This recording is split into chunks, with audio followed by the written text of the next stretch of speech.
You know, this season feels like the gang just said, fuck it, let's go back to the glory days. Season 17 of It's Always Sunny in Philadelphia finds the gang causing chaos in an Abbott Elementary crossover, pursuing unhinged schemes involving gambling, gym fires, and reality TV, before Frank stuns everyone by joining a senior dating show, which may change the group's dynamic forever. Now, It's Always Sunny in Philadelphia is one of, if not my favorite television series of all time, but like many, I felt the last few seasons were a bit hit or miss. More miss than hit, if I'm being honest, but I never tire of seeing the gang in action. After finishing season 17, I gotta say, this felt like the gang finally remembered what made this show so damn good in the first place. Look, I'm not gonna sugarcoat it, the last few seasons had me pretty worried. There were some weird choices, some episodes that just didn't hit, you know what I mean? But season 17, it's like they all sat down, said, fuck it, let's just be ridiculous again, which is much appreciated. Now, was it perfect? Hell no. Some episodes didn't really do it for me. The Abbott Elementary crossover I thought was meh. And the EMT episode I thought fell kind of flat. But when this season hit, I thought it really hit. There were moments where I genuinely felt like I was watching vintage Sunny. And the chemistry between the cast felt alive again. There were just a bunch of terrible people doing terrible things, and honestly, it was beautiful. And then there's that finale, man. The pacing was a little strange, but it was probably the most emotional episode the show's ever done. I thought it was such a sweet and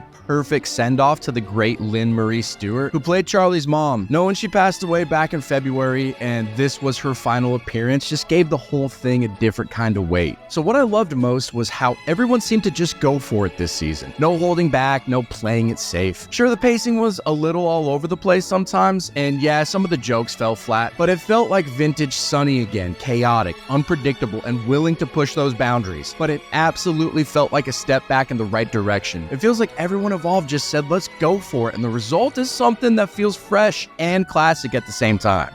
Why